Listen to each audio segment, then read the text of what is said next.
നമസ്കാരം. അമേരിക്കയുടെ ചാരക്കണ്ണുകളെ വെട്ടിച്ചുള്ള ഇറാന്റെ തീമഴ. ഇറാന്റെ മിസൈലുകൾക്ക് വഴികാട്ടിയാകുന്നത് ചൈന.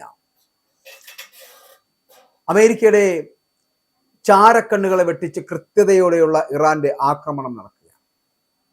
തീമഴ പോലെ പെയ്തിറങ്ങുന്നു ആ ആക്രമണങ്ങൾ എന്നുള്ളതാണ്. അതേസമയം ഇറാന്റെ മിസൈലുകൾക്ക് വഴികാട്ടിയാകുന്നത് ആരാണെന്ന് ചോദിച്ചാൽ ചൈനീസ് ഉപഗ്രഹങ്ങളാണ്.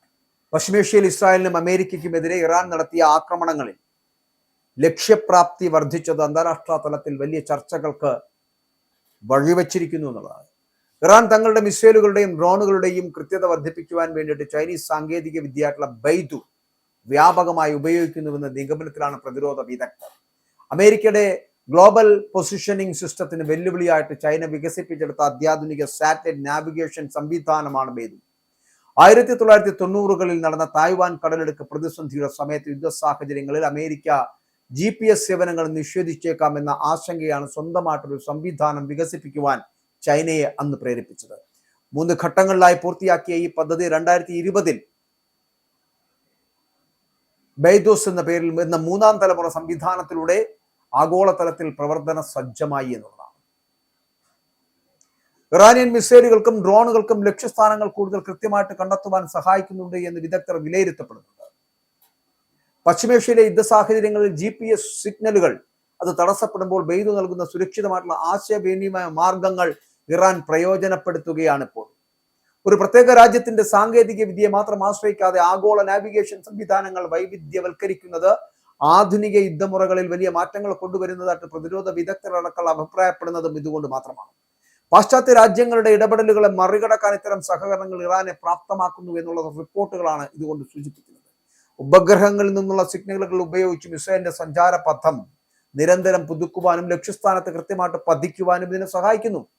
ശത്രു രാജ്യങ്ങൾ GPS സിഗ്നലുകൾ തടസ്സപ്പെടുത്തുവാൻ ശ്രമിക്കുമ്പോൾ ബൈദുവിന്റെ എൻക്രിപ്റ്റ് ചെയ്ത സിഗ്നലുകൾ ഇത്തരം ഇലക്ട്രോണിക് യുദ്ധമുറകളെ പ്രതിരോധിക്കുവാൻ വേണ്ടിയിട്ട് ഇറാന് കരുത്തു നൽകുകയാണ്. GPS സിഗ്നലുകൾ ലഭ്യമാകാത്ത സാഹചര്യങ്ങളിലും ബൈദു നൽകുന്ന സുരക്ഷിതമായിട്ടുള്ള നാവിഗേഷൻ മാർഗങ്ങൾ ഇറാനിയൻ ഡ്രോണുകൾക്ക് തുണയാകുന്നു എന്നുള്ളതാണ് വിലയിരുത്തപ്പെട്ടത്. 2021 ചൈന ഇറാൻ പങ്കാളിത്ത കരാറിന് ശേഷം ബൈദു സാങ്കേതിക വിദ്യയുടെ ഉപയോഗം ഇറാൻ സൈന്യത്തിന് വർദ്ധിച്ചു വന്നു. എന്നാൽ തങ്ങൾ ഒരു സംവിധാനത്തെ മാത്രം ആശ്രയിക്കുന്നില്ല എന്നാണ് ഇറാന്റെ ഔദ്യോഗികമായിട്ടുള്ള വിശദീകരണം എന്ന് പറയപ്പെടുന്നത്. 3 ഘട്ടങ്ങളിലായിട്ടാണ് ഈ ബൈദു വികസനം പൂർത്തിയാക്കിയതെന്ന്. 1ാം ഘട്ടത്തിൽ 2000 ചൈനയ്ക്കുള്ളിൽ പരിമിതമായിട്ടുള്ള സേവനങ്ങൾ നൽകി തുടങ്ങുന്ന ഒരു ഘട്ടമായിരുന്നു. 2ാം ഘട്ടത്തിൽ 2012 ഏഷ്യ പസഫിക് മേഖലയിലുടനീളം ബൈദു സേവനം വ്യാപിപ്പിച്ചു എന്നുള്ളത്. 3ാം ഘട്ടത്തിൽ 2020 ചൈനീസ് പ്രസിഡന്റ് ഷീ ജിൻപിങ് എന്ന 3ാം തലമുറ സംവിധാനം ആഗോള സേവനമായി ഉദ്ഘാടനം ചെയ്യുന്ന ഒരു സാഹചര്യം ഉണ്ടായിരുന്നു. സ്പേസ്, ഗ്രൗണ്ട് യൂസർ എന്നിങ്ങനെ 3 പ്രധാന ഘടകങ്ങൾ ചേർന്നാണ് ബൈദു പ്രവർത്തിക്കുന്നത്. ബഹിരാകാശ ഭാഗം, ഭൂമിയുടെ വിവിധ ഭ്രമണപഥങ്ങളിൽ സ്ഥിതി ചെയ്യുന്ന ഉപഗ്രഹങ്ങളാണ് ഇതിൽ ഉൾപ്പെടുന്നത്. ഭൗമഭാഗം എന്ന് പറയപ്പെടുന്ന ഈ സംവിധാനത്തെ നിയന്ത്രിക്കുകയും ഒപ്പം തന്നെ നിരീക്ഷിക്കുകയും ചെയ്യുന്ന കൺട്രോൾ മോണിറ്ററിംഗ് സ്റ്റേഷനുകളിൽ ഇതിൽ അടങ്ങിയിരിക്കുന്ന ഒരു സംവിധാനം കൂടിയുണ്ട്. മറ്റൊന്ന് ഉപയോക്തൃ ഭാഗമാണ്. സിഗ്നലുകൾ സ്വീകരിക്കുന്ന റിസീവറുകൾ, ചിപ്പുകൾ, ആന്റിനകൾ, വിവിധ നാവിഗേഷൻ സേവനങ്ങൾ എന്നിവയാണ് ഈ വിഭാഗത്തിൽ വരുന്നത്. ഇങ്ങനെ ഈ 3 ഘടകങ്ങളും ചേർന്നാണ് ഉപയോക്താവിന്റെ കൃത്യമായിട്ടുള്ള ഭൂമിശാസ്ത്രപരമായിട്ടുള്ള സ്ഥാനം കണ്ടെത്തി നൽകുന്നത് എന്നുള്ളതാണ്. ഉപഗ്രഹങ്ങളിൽ നിന്ന് ഭൂമിയിലുള്ള റിസീവറുകളിലേക്ക് സിഗ്നലുകൾ അയക്കുകയും ഒന്നിലധികം ഉപഗ്രഹങ്ങളിൽ നിന്നുള്ള സിഗ്നലുകൾ എത്താനെടുക്കുന്ന സമയം കണക്കാക്കി സ്ഥാനം നിർണ്ണയിക്കുകയുമാണ് ഈ സംവിധാനം ചെയ്യുന്നത് എന്നുള്ളതാണ്. മിസൈലുകൾ സാധാരണയായി അവയുടെ ഉള്ളിലെ ഇൻഡർഷ്യൽ നാവിഗേഷൻ സിസ്റ്റങ്ങളെയാണ് ആശ്രയിക്കുന്നത് എങ്കിൽ എന്നാൽ ദീർഘദൂര സഞ്ചാരത്തിനിടയിൽ ഇവയിൽ പിഴവുകൾ സംഭവിക്കുന്നുണ്ട്. ബൈദുവിൽ നിന്നുള്ള ഉപഗ്രഹ സിഗ്നലുകൾ പിഴവുകൾ തിരുത്തുവാനും മിസൈലിന്റെ സഞ്ചാരപഥം നിരന്തരം പുതുക്കി ലക്ഷ്യസ്ഥാനത്ത് കൃത്യമായിട്ട് പതിക്കുവാനും സഹായിക്കുന്നു എന്നുള്ളതാണ്.